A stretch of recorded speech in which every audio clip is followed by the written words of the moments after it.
Dear audience, এখানে গল্প শুনতে আসছেন? এখানে তো গল্প শোনানো হয় না, শুধু ঘটনা শোনানো হয়। আসসালামু আলাইকুম, ওয়েলকাম ব্যাক।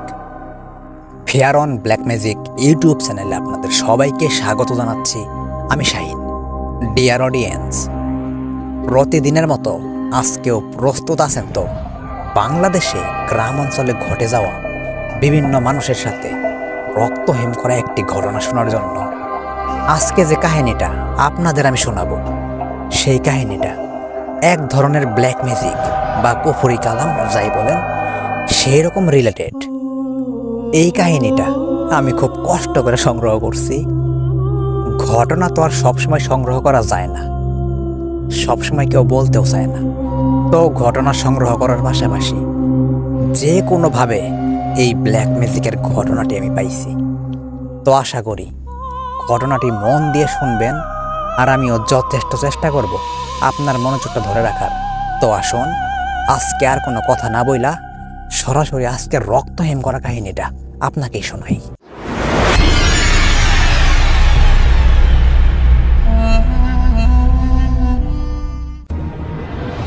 এই কাহিনীতে যদি কোনো নাম, গ্রাম এবং কোনো জেলা শেয়ার করি তাহলে মনে করবেন সবগুলো সদ্য।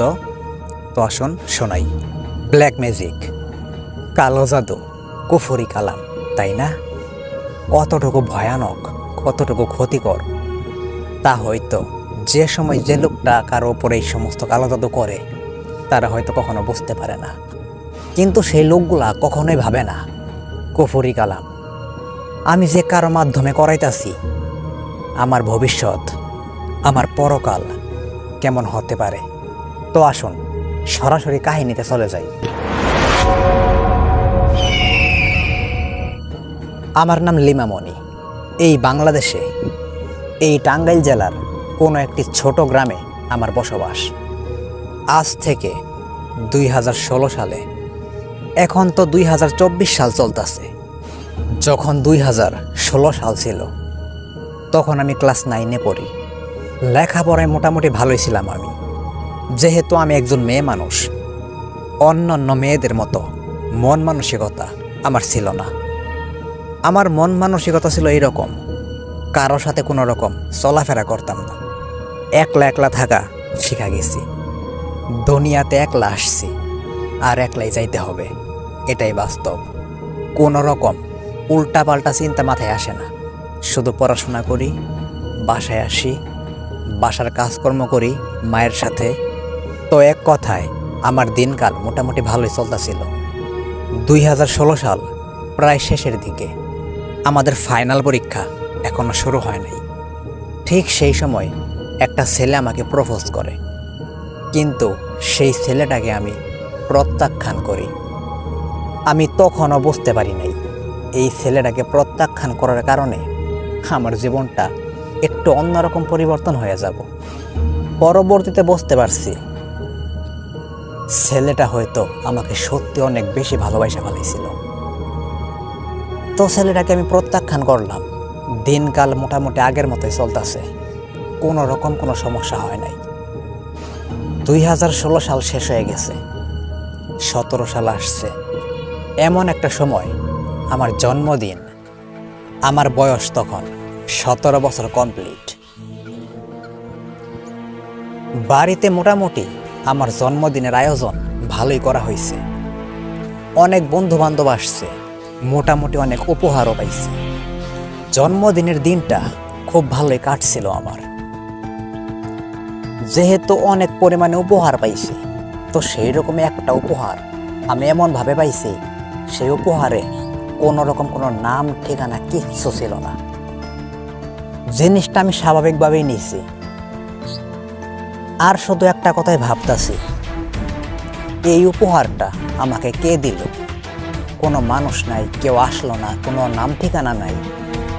তো যাই হোক, তখন ভাবলাম এই উপহারটা হয়তো আমার কোনো দূরের বন্ধু পাঠাইছে, তার জন্যই হয়তো নাম ঠিকানা কিচ্ছু লেখা নাই। সেদিনের রাতটা আমার খুব সুন্দর কাটা যায়, কোনো রকম কোনো সমস্যা হয় না। তার পরের দিন একে একে সমস্ত গিফট আমি খুইলা খুইলা চেকিং করি।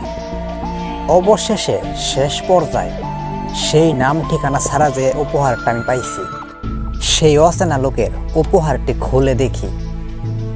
আমি ভাবছিলাম ভিতরে কি হতে পারে, কি হতে পারে।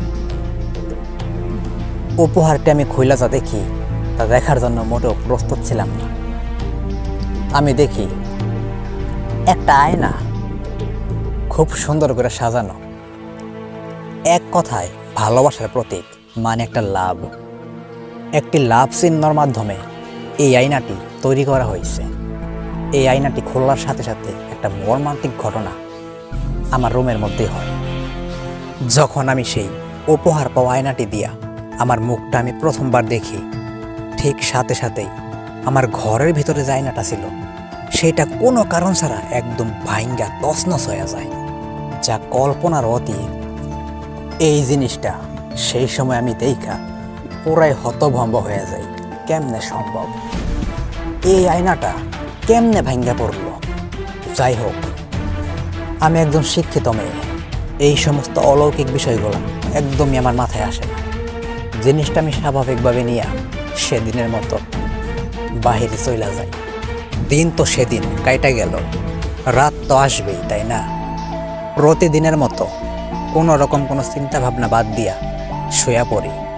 রাতে আমার সাথে একটি ঘটনা ঘটে। ঘটনাটি কীরকম? রাত সেদিন আনুমানিক 11টা। রাতে শুয়ে পড়ি, ঘরের লাইট বন্ধ।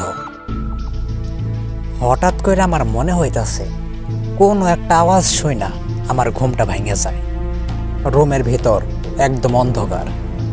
আমার মনে হইতাছে আমার খাটের চারপাশে কোনো একজন ব্যক্তি হাঁটাচলা করতেছে। একটা মানুষের উপস্থিতি আমি একদম বুঝতে পারতাছি। তখন আমি ভাবলাম ঘরে হয়তো কোনো চোর আসছে। ধীরে ধীরে আমার হাতের কাছে থাকা মোবাইল ফ্ল্যাশটা অন করি, কিন্তু দেখি কোথায়, ঘরের ভিতর কেউ নাই। তখন আমি ভাবলাম হয়তো আমার মনের ভুল। আবারও ঘুমানোর চেষ্টা করি। সেদিন রাত আনুমানিক 3টা। হঠাৎ করে ঘুমাই আসি, এর মধ্যে আমি ফিল করতেছি কেউ আমার পা ধইরা এত জোরে একটা টান দিল, আমার খাট থেকে একদম নিচে ফেলাই দিল। সাথে সাথে আমি চিৎকার কইরা উঠি। আমার বাবা মা দ্রুত আমার রুমে আসে। আসার পর আমায় জিজ্ঞাসা করে কি হয়েছে। তখন আমি বললাম, মা, এইরকম কাহিনী আমার সাথে হয়েছে, কেউ আমার পা ধইরা নিচে ফালাই দিছে। তখন আমার মা বিশ্বাস করে না, মনে করছে আমি ঘুমের মধ্যে হয়তো নিচে পড়ে গেছি। বিষয়টা আমি আমার বাবা মাকে একদমই বিশ্বাস করাতে পারছিলাম না। তো যাই হোক, সেদিন রাতে আমার 2 চোখে আর ঘুম আসে নাই। সকালবেলা উঠি, গোসল করি, খাওয়া দাওয়া কইরা স্কুলের দিকে রওনা দিই। সারাদিন বিষয়টা নিয়ে ভাবতাছি।